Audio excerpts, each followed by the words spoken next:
Untuk teman-teman yang menonton kajian ini, jangan lupa bersalawat kepada Nabi kita Rasulullah Muhammad sallallahu alaihi wasallam. Allahumma salli ala Muhammad wa ala ali Muhammad. Sallallahu ala Muhammad sallallahu alaihi wasallam. Apa ciri-ciri orang dapat hidayah? Apa ciri orang hijrahnya benar? Pertama, coba ini dicatat. Diingat-ingat kalau nggak dicatat. Kalau bahasa Arabnya al-wuqu' fi amalil birri bil isti'dadin lahu. Mudah beramal meskipun tanpa mengkondisikan diri. Mudah tersentuh beramal. Mudah untuk mengerjakan yang baik-baik. Gak perlu dikondisikan, diajak, gak perlu dikasih pahala-pahala, gak perlu. Ini orang emang hatinya sudah pengen baik. Nah, ciri-ciri orang belum dapat hidayah gini. Mana dalilnya? Ya. Mau bantu orang nanya dalil dulu. Kalau nanya dalil itu bab ibadah mahdhah. Tapi kalau mau bantu orang gak usah nanya dalil. Ya. Ini hati-hati ya. Oh, itu dia aliran apa itu? Manhaj dia apa itu? Nanya manhaj dulu. Emang kalau orang dapat musibah tanya dulu agamanya. Kita kalau ada orang tabrakan, jatuh, kecelakaan, kita nanya dulu gak agama kamu apa? Kalau dia Islam terus gue bantu gitu. Apa begitu? Enggak. Maka ada ungkapan dari guru kita Al-Habib Ali Al-Jufri. Beliau orang Yaman, tinggal sekarang di Mesir, ya. Al-insaniyah qabla tadayyun. Sisi manusiawi itu lebih awal daripada sikap beragama. Bukan agama. Sikap beragama lain dengan agama. Kenapa? Sisi kemanusiaan itulah inti orang beragama. Jadi agama itu intinya insaniyah, humanisme. Jadi inti orang beragama, dia menjadi manusia seutuhnya. Bukan menjadi monster, bukan menjadi predator, bukan menjadi bomber, bukan. Dia menjadi manusia seutuhnya. Itu yang disebut walaqad khalaqnal insana. Sungguh kami ciptakan manusia. Inni khaliqun basharan min tin. Sungguh aku ciptakan manusia dari tin. Lalu di tengah ayatnya disebutkan, setelah aku sempurnakan nafakhtu fihi min ruhi, aku hembuskan padanya rohku. Jadi inti agama itu orang jadi manusia. Bukan jenis baju, pakaian, enggak. Ya. Coba, hari ini gampang beramal enggak? Apa gampang curiga sama orang? Ngasih 2.000 doang, curiganya sampai mati. Oh, itu dia pengemis itu, kalau dia kita kasih jadi rumah gede itu di kampungnya itu ya. Ya. Ngasih cuma 2.000, Bu, ya alhamdulillah ngasih. Ini enggak ngasih, tapi curiganya duluan. Itu ciri-ciri orang enggak dapat taufik. Ini kita bukan lagi sedang mempertahan, melestarikan ada pengemis di jalanan, tidak. Ini bab insaniyah, humanisme. Ya. Ciri kedua orang hijrahnya sahih. Dia dapat hidayahnya benar. As-salamatu minadz-dzanbi ma'al mail ilaih. Ini mesinnya Allah. Ada kecenderungan melakukan suka bermaksiat, tapi selalu terhindar. Udah begitu belum? Itu gimana caranya? Ada caranya. Alaikum bil jamaah. Begitu kata baginda Nabi Muhammad SAW. Hendaklah kalian berjamaah. Jadi cara supaya kita nggak terjebak maksiat, padahal kita doyan maksiat, berjamaah. Itulah rahasia pembunuh 100 orang, yang ke-100 itu yang dia bunuh ulama. Apa kata si kiai yang ke-101? Kamu tinggalkan kampungmu. Karena untuk meninggalkan maksiat itu perlu komunitas yang baik. Jadi lingkungan itu paling oke. Jangan heran, ya nanti akan banyak kemaksiatan dilakukan oleh orang yang zohirnya soleh. Kenapa? Dia memelihara, melestarikan komunitas buruk lamanya. Nauzubillah subhanahubillah. Antum jangan heran nanti ustadz dai-dai terjebak LGBT nanti. Jangan heran. Ini kabar buruk aja. Ya. Kita tidak benci pelakunya. Kita cuma kasihan ke pelakunya. Siapa yang pernah terjebak tidak usah merasa hina, cepat kembali. Ya. Faman taba kaman la zanbala. Orang yang tobat seperti tidak pernah melakukan itu. Itu pandangan Allah. Jadi Allah memandang orang tobat seperti dia tidak melakukan dosanya. Nah, tumbuhkan harapan itu. Gak usah kemudian membangun image di depan makhluk. Bangun image di depan Allah subhanahu wa ta'ala. Jadi selamat. Mau maksiat terhindar. Kenapa? Orang ini sibuk berjamaah. Pulang-pulang udah capek, gak ada kesempatan maksiat. Maka tiap hari ngaji. Kami di Ribat hampir tiap hari ngaji. Pagi khusus untuk akhwat. Malam itu pindah-pindah. Ribat ini, ribat itu, sehingga udah capek di situ, udah nggak sempat maksiat. Tetap ada gesekan sesama. Jadi minimal maksiat kita di dalam diri sudah selesai. Tinggal diperbaiki akhlak sesama kawan. Karena kemunafikan yang kita sembunyikan di dalam itu lebih bahaya kalau dipelihara. Ya. Maka orang Islam itu al-mu'min al-qawi itu nggak ada namanya malas-malasan di rumah. Dia pasti tiap hari nyari majelis. Kalau nggak kerja, khidmat, dia cari majelis. Antum pasti jadi orang positif.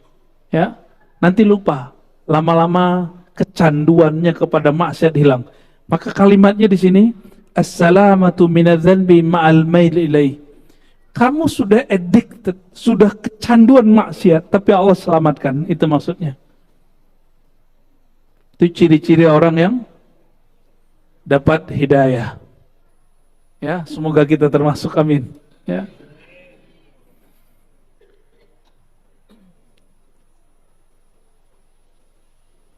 Wastikhrajid du'a wal ibtihal. Mudah hati itu untuk melafazkan doa-doa yang positif. Ciri-ciri orang hijrahnya benar, dia nggak suka ngancem orang pakai doa. Dia suka membuka rahmat, pintu rahmat dengan doa. Sudah begitu belum? Gampang putus asa nggak? Celakalah aku, suka ngomong gitu nggak? Matilah aku, atau matilah kau, nah, sama juga itu. Celaka kau. Cuma karena beda faham pergerakan, kita neraka-nerakain orang. Coba, saya sedih sekali, cuma karena perbedaan ideologi. Di Indonesia ada NU Muhammadiyah, ya, ada apa lagi? Ya, yang resmi ya resmi. Yang gak resmi jangan disebut, apalagi udah dibubarin. Ya, NU, Muhammadiyah, santri, kemudian perkotaan kan beda. Ada Ikhwanul Muslimin, ada Jemaat Tabligh, ada Salafi, ada Sufi. Perbedaan-perbedaan ini kalau kita lihat, jangan kemudian mengatakan, oh orang itu terlaknat itu ya. Mubahalah aja gitu, dikit-dikit mubahalah. Mubahalah itu bukan sesama muslim.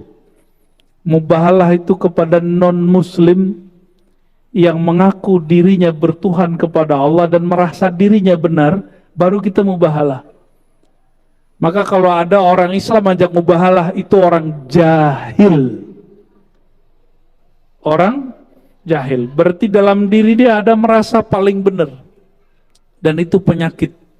Itu penyakit kibriyah namanya. Kesombongan. Dan itu penyakit iblis. Hati-hati. Enggak semua orang mubahalah itu soleh. Ya.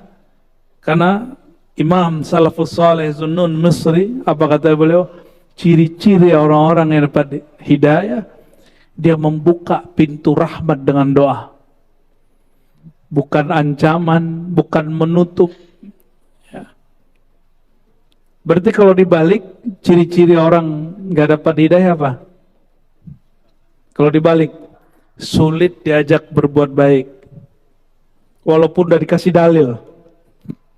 Apalagi yang kedua, kalau tadi doyan maksiat tapi nggak sempat maksiat gitu. Kalau ini apa?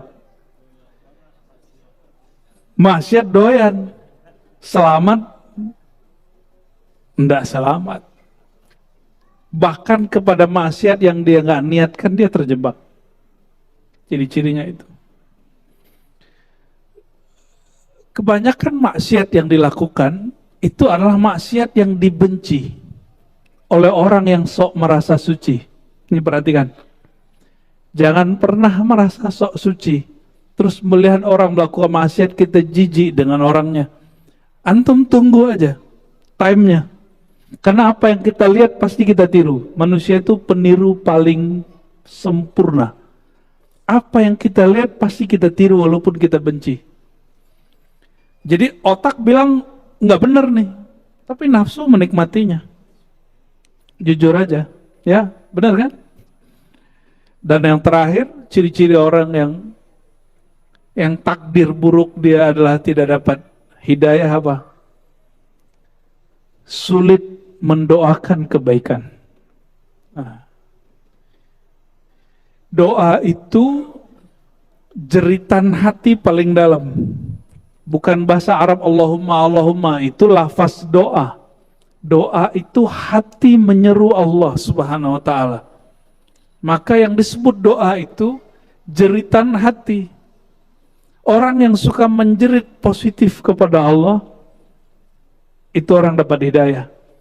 Oleh karenanya, memberantas kemungkaran paling basicnya adalah bil qalb, benar gak? Siapa yang nggak sanggup merubah dengan tangannya, dengan lisannya, nggak sanggup dengan kolbu. Apa maksudnya? Jangan benci pelakunya, benci saja perbuatannya. Itu yang disebut bil qalb. Ya, itu ciri-ciri orang dapat hidayah. Ya.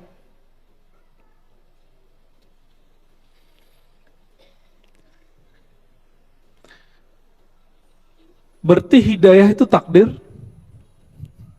Takdir, cuma kita diberi kesadaran untuk memilih. Kesadaran ini bahasa Arabnya al-kasab, usaha.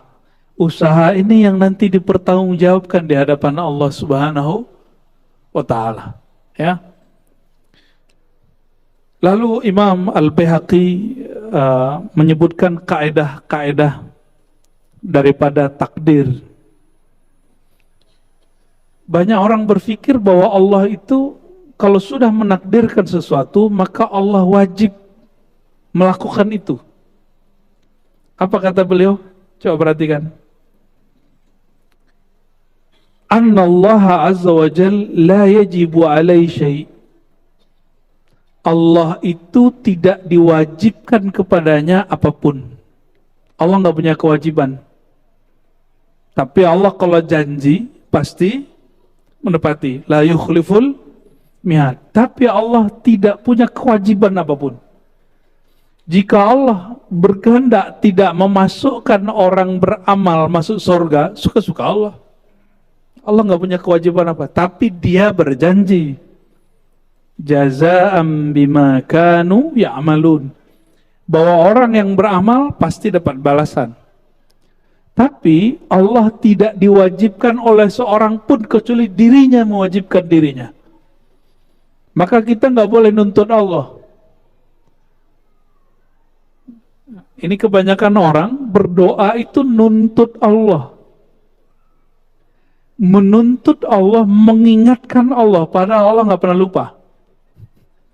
Sejak kapan Allah lupa sehingga perlu diingatkan dengan doa-doa kita? Sejak kapan Allah lalai sehingga perlu kita bernazar, berjanji dan mengancam Allah Ta'ala? Kalau ini benar nih, kalau ini oke nih, saya puasa 7 hari. Emang begitu? Emang begitu kita bertuhan? Maka Sayyidina Muhammad SAW di hadis Bukhari mengatakan, nazar itu la yustakhraju illa min bakhil. Tidak pernah keluar kecuali dari orang yang bakhil. Maka jamaah malam ini yang pernah bernazar, tunaikan nazarnya. Next, jangan bernazar lagi. Ya.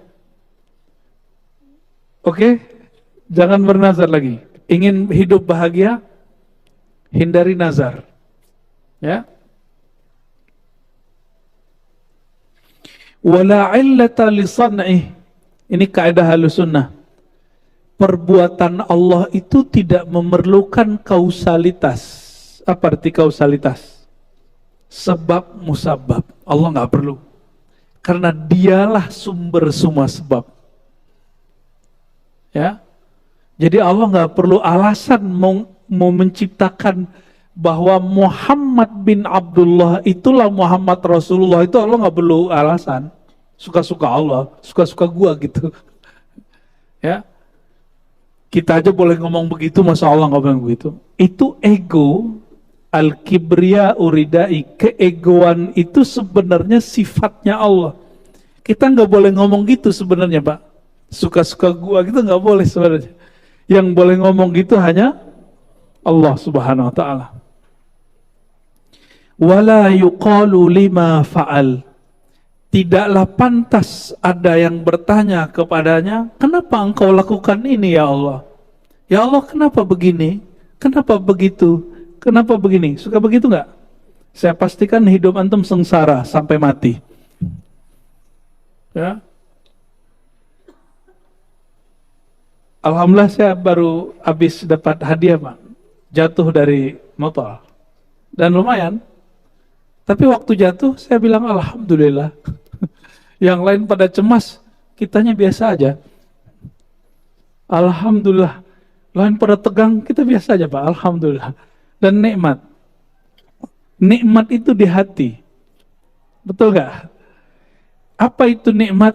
Antaral mun'im. Annallaha huwal mun'im al-haqiqi. Kapan orang menikmati hidupnya? Jika dia melihat bahwa penggerak alam ini, pemberi nikmat, dia nguji, yang ngasih cobaan, ujian itu Allah. Kalau dia kenal kepada Allah, justru diuji itu perhatian. Senang gak dikasih perhatian sama kekasih? Dan sumber kekasih sejati kita Allah Subhanahu wa Ta'ala. Itu yang dibaca tadi imam kita, wa idzibtuliyal mu'minuna wazulzilu zilzalan syadida. Dan inilah ketika orang beriman ubtulia, akan selalu sedang dan telah ubtulia, ditempa wazulzilu, dan mereka digoncang terus. Maka ciri-ciri al-mu'min, dia siap diberikan perhatian oleh Allah Subhanahu wa Ta'ala.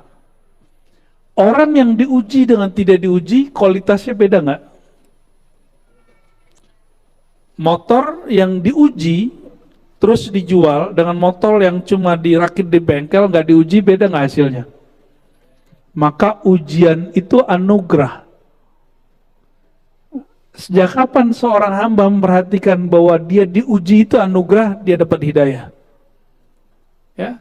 Tapi kalau masih mikir ujian itu berat, ujian ini berat, berarti ente belum dapat hidayah. Nih, rumus sederhana malam ini. Siapa yang meyakini dia dicoba, diuji oleh Allah dan itu berat, berarti dia belum mendapatkan hidayah. Sederhana toh? Ya. Nggak ngeri sih, biasa aja.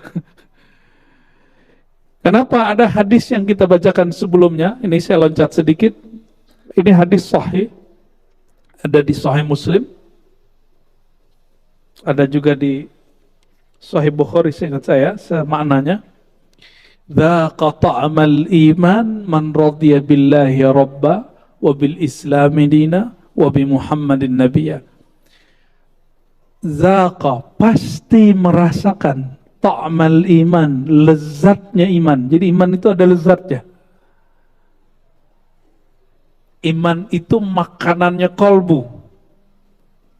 Berarti dia ada rasa, ada zauk. Zaqa, kata bendanya zauk. Maka istilah zauk digunakan oleh para ahli zikir, ahli tasawuf, ternyata diambil dari hadis yang sahih. Hadis Imam Muslim ini. Zaqa ta'mal iman, akan merasakan zauk manis nikmatnya iman. 3 saja. Man radiya billahi rabbah, yang dia menerima takdir Allah seutuhnya. Sudah terima belum? Nerimo. Ridho itu senang. Apa ciri-ciri orang ridho? 1 saja. Diberi yang pahit, rasanya sama dengan saat dia diberi manis. Batinnya sama. Di lisan boleh beda.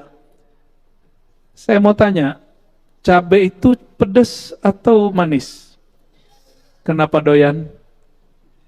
Kenapa ridho? Karena sudah tahu. Ya, sudah tahu. Maka takdir itu senikmat itu. Senikmat makan pakai cabai hijau. Allahumma sholli ala Muhammad.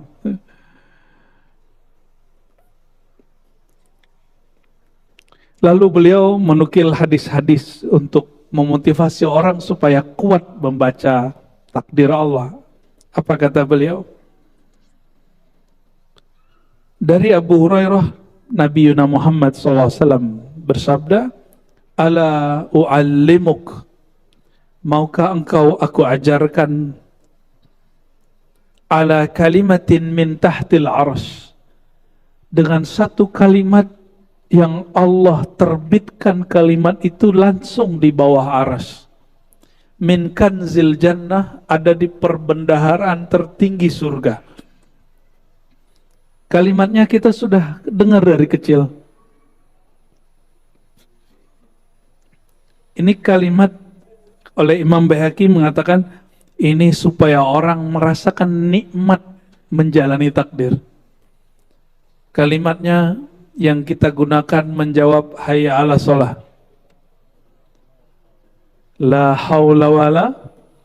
Ternyata kalimat yang antum main-mainkan selama ini, itu kalimat yang ditulis di bawah arsy, di atas surga. Dan itu disebut aset surga tertinggi. La haula wala quwata illa billah. Rasulullah SAW apabila beliau naik ke surga tertinggi, maka itu yang dibacanya. La haula wala quwata illa billah. Ingin bersama Rasulullah? Ya, amalkan la haula wala quwata illa billah, pagi 100, sore 100. Ya, disebut zikir hauqalah.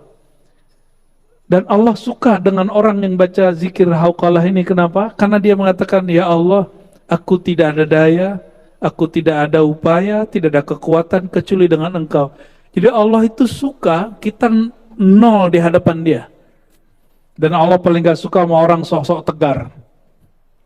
Allah hanya senang sama orang tegar bersamanya, bukan tegar-tegar sendiri. Ya. Lalu kalau ada orang membaca ini, apa kata Allah Ta'ala? Aslama abdi wastaslama. Hambaku telah Islam, wastaslama, dan telah menyerahkan dirinya kepadaku. Itu cintanya hamba diterima. Sayyidina Bilal karena sholat 2 rakaat habis wudu, itu kakinya kedengeran di surga. Maka orang-orang yang membaca ini pagi sore penuh penghayatan, insya Allah bayang-bayang dia sudah sampai di surga. Ya, insya Allah. Ya. Bagian terakhir yang mau saya sampaikan, kebanyakan kita kalau kejadian sesuatu sering ngomong gini, seandainya. Mungkin sudah pernah dengar hadisnya, tapi sekarang kita baca hadisnya dari sumbernya langsung ya. Ini ada di Sahih Muslim, ada juga di riwayat yang lain dan juga di Al-Baihaqi. Apa kata Nabi Muhammad SAW? Al-mu'min al-qawi khairun wa ahabbu ilallah min al-mu'min al-dhaif. Mu'min yang kuat, yang tegar, lebih baik dan lebih dicintai Allah daripada mukmin yang lemah. Berarti ada mukmin yang lemah. Iman itu di kolbu atau di badan? Berarti persoalan kuat di sini kuat kolbunya atau kuat badannya? Kalau orang kuat kolbunya, pasti badannya dia jaga. Ya. Kalau orang cuma kuat badannya, belum tentu kuat kolbunya. Banyak yang tubuhnya kekar, tahu-tahu melehoi. Ya. Jangan hanya melatih fisik, latih juga kolbu kita. Wa fi kullin khairun. Bagi seorang mukmin, ini kaidah Nabi yang berkalab, wa fi kullin khairun. Dalam segala hal itu ada kebaikannya. Benar gak? Kita dapat musibah nih kata orang, tapi kita menemukan satu hikmah. Itu kebaikan. Ihris ala ma yanfa'uk. Hendaklah kamu suka menggapai sesuatu yang bermanfaat bagimu. Apa yang bermanfaat bagi kita? An-nafi' lil insan ma yuqaribuhu ilallah. Ma yuqarribuhu ilallah. Yang bermanfaat bagi manusia, sesuatu yang mendekatkan dia kepada Allah Subhanahu wa ta'ala. Wasta'in billah wa la ta'jaz. Jangan melempem, jangan melemah. Wasta'in billah, kalau ada urusan kita jatuh bangun minta tolongnya kepada Allah. Wa la ta'jiz. Jangan mundur di tengah jalan. Maka teman-teman di majelis saya ajak ke gunung. Nanti kelihatan mana yang mundur di tengah jalan, mana yang terus. Aki-aki kita ajak naik gunung. Alhamdulillah ada yang mundur, ada yang maju. Ya sekarang mundur, besok nggak boleh mundur gitu. Itu pembentukan karakter. Ya, orang waduh ngeliat gunung naik, pegel sakit. Terus dia kemudian mikir, yaudah saya balik. Itu nanti jadi karakter. Dia harus naik gunung lagi dan dia tembus itu. Dia harus tembus. Ya nggak boleh melempem. Karena dalam satu kaidah, walaupun ini kaidah fikih, tapi ini bisa dimasukkan kepada kaidah akhlak. Al-aslu fin nahyi lit tahrim. Pada dasarnya larangan itu haram. Apa kata Nabi SAW? Wala ta'jiz. Jangan mundur di tengah jalan. Jangan merasa lemah di tengah jalan. Wa in asabaka syarrun fala taqul law anni fa'altu kaza. Ini adab. Seandainya engkau ditimpa sesuatu yang menurutmu buruk, jangan berkata seandainya, jikalau. Kenapa? Fa inna law taftah amal syaitan. Kalimat seandainya, pengandaianmu itu membuka pekerjaan syaitan. Nah, ini hati-hati ya. Tapi apa yang kita katakan, kul qaddarallah wa ma syaa fa'al. Nah, ini kaidah, coba dihafalkan. Qaddarallah wa ma syaa fa'al. Jadikan wirid. Qaddarallah wa ma syaa fa'al. Coba ulangi. Qaddarallah wa ma syaa fa'al. Apa maknanya? Qaddarallah, Allah telah menentukannya. Wa ma syaa, apa yang dia mau fa'al, dia lakukan suka-sukanya. Apa yang dia lakukan pasti terjadi. Itu maknanya. Qaddarallah wa ma syaa fa'al. Kalau nggak bisa baca ini, balik ke atas. La haula wala quwwata illa billah. Itu sama maknanya. Itu artinya sama. Lalu kata Sayyidina Anas, aku berkhidmat kepada Nabi 10 tahun. Fama arsalani fi hajatin qat falam tatahayya illa qala law qallahu kana walau qaddara kana. Hajat, beliau tidak pernah ngotot dan putus asa. Apa kata beliau? Apapun yang Allah mau pasti terjadi. Kita mau, Allah nggak bakal jadi. Maka Nabi itu bukan tipe orang yang tinggi, panjang angan-angan, juga bukan orang yang gampang putus asa. Beliau sangat sederhana sekali. Maka Nabi tidak emosi ketika ditahan oleh kafir Quraisy di Hudaybiyah. Di saat itu Sayyidina Umar belum lengkap rukun imannya. Ya, Sayyidina Umar masih bentak Nabi Muhammad SAW, tapi Sayyidina Muhammad SAW kemudian mendidik beliau supaya terima itu. Oke, sudah Isya? Belum.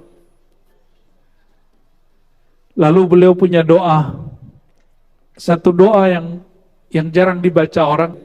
Allahumma inni as'aluka ridha bil qadar. Ya Allah, aku memohon kepadamu satu makom. Apa makomnya? Ridha terhadap takdir. Ridha itu ada dua, sebelum terjadi, saat terjadi, setelah terjadi. Dan orang yang sempurna imannya, yang ridha sebelum terjadi, ya, pasti dari ridha saat terjadi dan setelah terjadi. Ya, kita lanjut.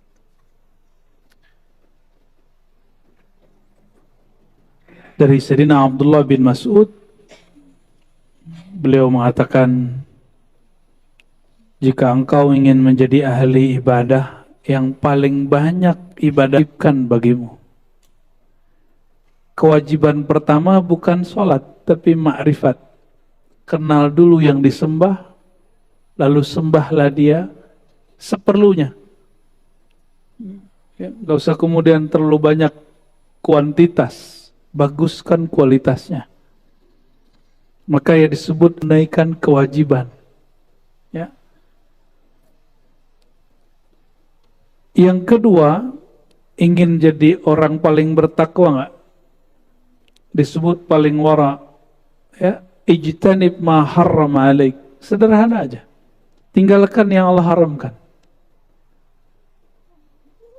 Sederhana ya, mau jadi orang bertakwa tinggalkan yang diharamkan. Tapi ada bagian terakhir, kata beliau, kamu ingin kaya, ingin merasakan kondisi orang kaya, kata beliau, warda bima qassamallahu lak takun min aghnan nas. Ridhoilah, terimalah taking kaya sealam semesta. Jadi stylenya orang kaya itu bukan baju, bukan jam, apalagi ya kasyaf gitu ya. Enggak disuruh. Yang disuruh sembahlah dia, apapun rasanya. Emang kalau nggak kasyaf, nggak ngeliat cahaya, terus nggak nyembah Allah gitu. Kalau badannya nggak merinding, terus nggak sholawat deh. Berarti antum cari merinding apa cari sholawat? Jam. Belum membahas takdir ini belum selesai. Nanti masih ada lagi. Jadi bulan depan bab tentang cabang iman yang ada dari turunan takdir itu masih banyak. Ya, kita tunggu bulan depan insya Allah. Silakan Ustazah. Baik.